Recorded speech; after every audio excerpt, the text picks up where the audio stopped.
Caffeine. Maybe, Hillary, maybe I can convince you to go off coffee. I I'm drinking know. Every so time I bad. do detoxes, I usually just stay on the coffee and just do like a little bit. We're talking about So, coffee and some of the impact it has as we age. And one of the connections that I see a lot with my patients and just that's happening is there's an increase in belly fat as we age. It sounds so gross, but it's definitely true. And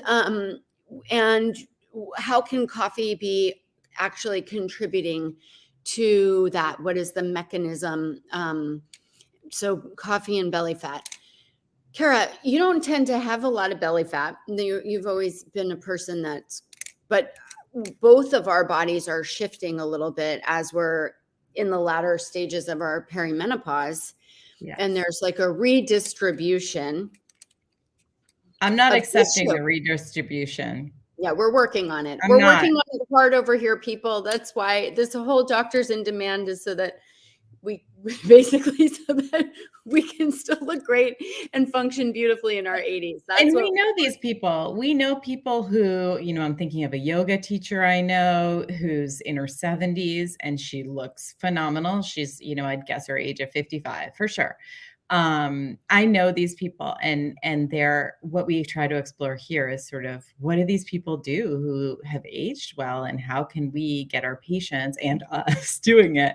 And one of the things that I think was eye-opening and one of those, in the years of medical practice, how all of a sudden you learn something and it just changes your perception on that condition. And one of the things was learning that high cortisol or stress hormone in your bloodstream. So high stress hormone sends a signal to your fat cells in your abdomen to lay down belly fat.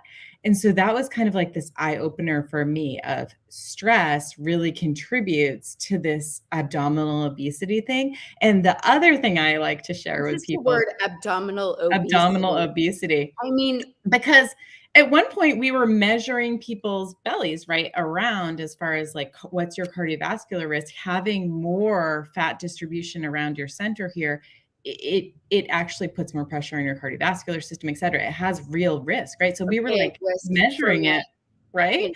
Men And really struggle. so Wait, I always like to I just share with, want you to slow down because I feel like sometimes we say things a little bit fast because it's second nature to us. But because we're talking to each other. was what she just said was that when you have an increase in stress hormone, and that's cortisol and epinephrine, norepinephrine, but what the messaging is to lay down belly fat and to shuttle when the stress hormone is high, because let's remember back to when we used to have to hunt and gather our food. If an organism was stressed, it's often because they were hungry, or there wasn't enough resources, or they were being chased by something. So biochemically, we're set up that when the stress hormone's high, not because you're late to getting the kids to school today, or you didn't prep, or you didn't sleep well because you were scrolling online and watching too many TikToks, right?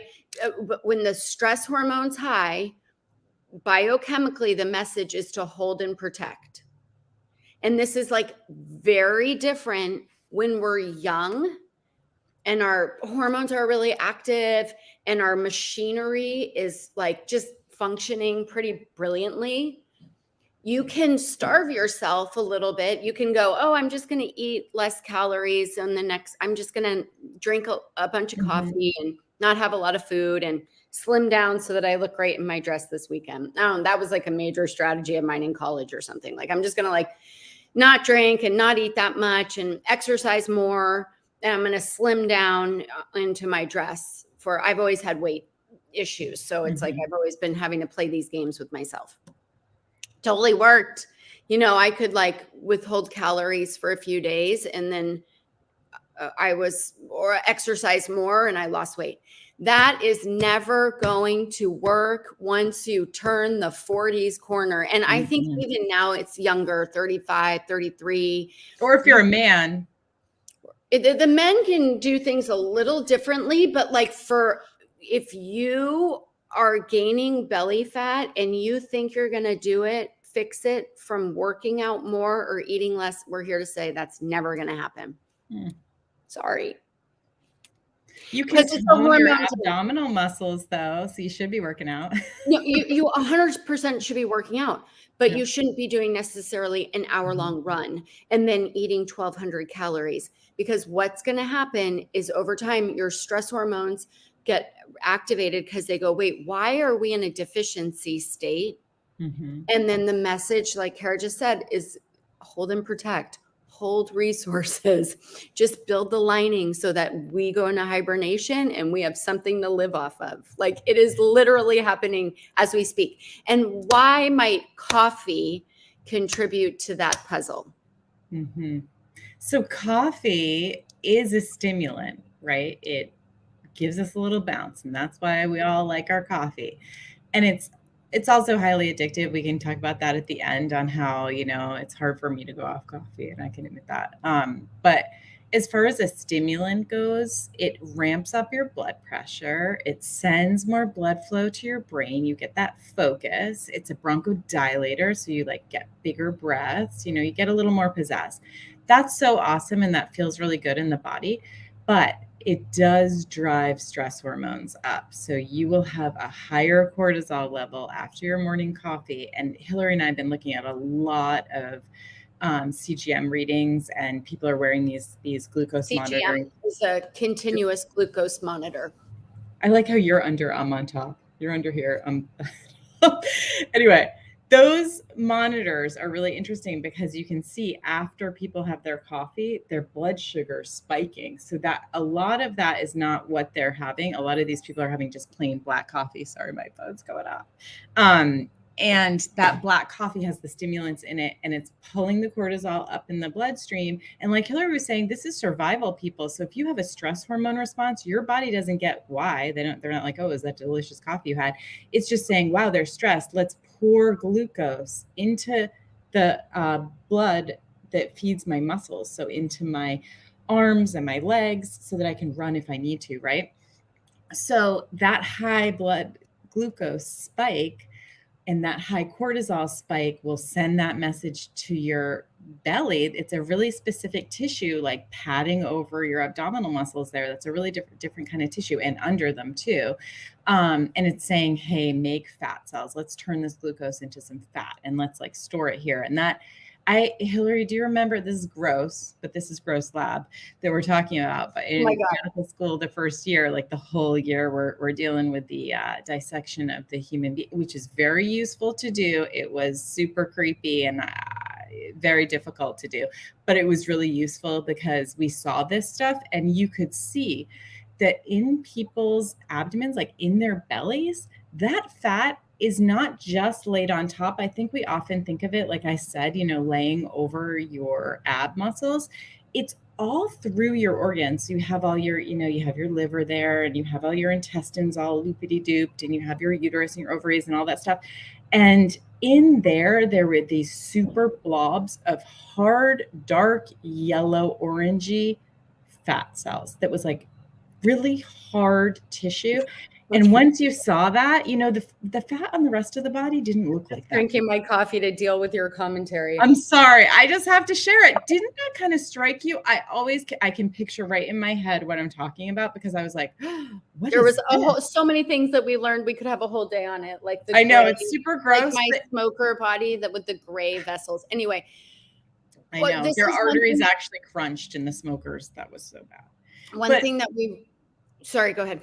No. I'm saying, but that's sort of a motivator in a way, is recognizing that tissue is in all our organs. So how can your organs function properly if it has this block of all this fat in there too? So I think one of the biggest health things to look at as you're aging is this: do you have a belly going? And really to focus on that. So that's why we're talking about coffee.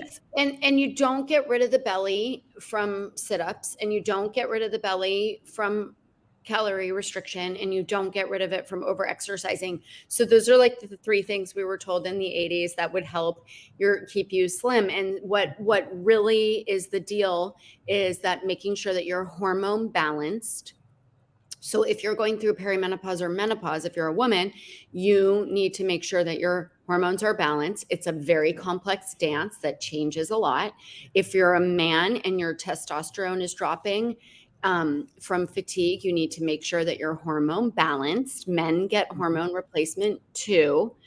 If for every human being, we need to make sure our blood sugar is balanced. So one hack, if you want to do your morning coffee, is that you have some protein before or some sort of fat before, so that the first thing that your body just doesn't drive by this stimulant, that there's something to buffer the response. Continuous glucose monitors are an amazing way to get to play with it and really see how your body's dealing with it on the day that I have nothing versus the day that I have this, on the day that I slept poorly and then have coffee versus the day that I slept 8 hours and then had coffee. How is it? Like the monitors are one of the best ways to do that. Such a big fan of that strategy. And another great way to do it is to go off coffee for a little bit. So we advocate for our patients to do regular detoxes or cleanses where we're stripping down sugar, coffee, dairy, wheat, some of the big things that can have an impact on us. And what we got away with in our 20s, 30s, early 40s, we might not be able to at this point in time in our lives, depending on the big stressors or the whatever. If you lose a parent, if you go through a divorce, if you have teenagers that are having problems or small children that are having problems, these stressors in your life impact the way your coffee is being digested and whether it's helping your metabolism or putting down disgusting orange blobs of belly fat. So it is a great way the best way we know, are things working for us or are they not working for us at this point in time in my new body and my body that I woke up in? Thank goodness today I got to wake up in this body. And what does this body need today? The best way to see is to strip yourself back of the things that we use to get us high: coffee, alcohol, sugar, whatever else you're using to get yourself high, psilocybin, cannabis. We're not potato chips, whatever it is. Strip yourself back from it. Deal with a little bit of the discomfort of how it feels to not have exactly everything that you need at once, and then kind of sit with it a little bit, like, whoa, what am I dependent on? How can I use connection with friends, exercise, eating good food as a source of joy rather than the quick, easy getting high fixes? Sit with it and then challenge it and see, does my sleep get better?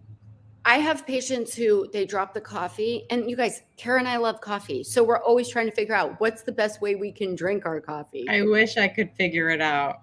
And so it's like, okay, could it be if you sleep brilliantly and you give yourself an hour more sleep, will you then not have the stress response with the coffee? But just to say, and it's no fun, but it's true, that I'm 49, and if I do what I used to be able to do, which was a lot, I used to be able to push my body super hard. I could run 6 miles, then I could drink tons of coffee, then I could do a dual program in med school, then I could stay up all night dancing with friends. But if I try to do that now, then my dress won't fit. Like that's you just can't do it. You're so right. So it's a great time to kind of check. So Karen and I, our detox starts on Monday, October 9th. If you're watching this in the future, then you missed that one, but we'll do another. We always do one in January because 'tis the season. But October 9th, we get going. Fall is such a great time to set yourself up for winter, to figure out what you're doing that's holding your body back or keeping yourself inflamed. So definitely think about our detox. And if you're interested in working with us and having us watch your continuous glucose monitors, we do that too. So there's a lot of different ways that you can start to get more information about you and your body, and do it. Kara always says, We all have health goals. Like Kara and I work with each other on our health goals. Like mine's trying to get better sleep. And by the way, the like progesterone and melatonin, my God, what a combo. Like it's insane for incredible sleep. But get info, get curious. Like these things you can fix. If you're noticing that your body's changing, work on it now. Don't wait until you come to the doctor after you're changed. Then you don't have to accept the change. You don't have to. You just have to be proactive. Yeah. We're trying it. All right. Much love. See you guys. Off coffee and the detox. Got it. Off coffee and the detox. 5 more days. Bye. Bye.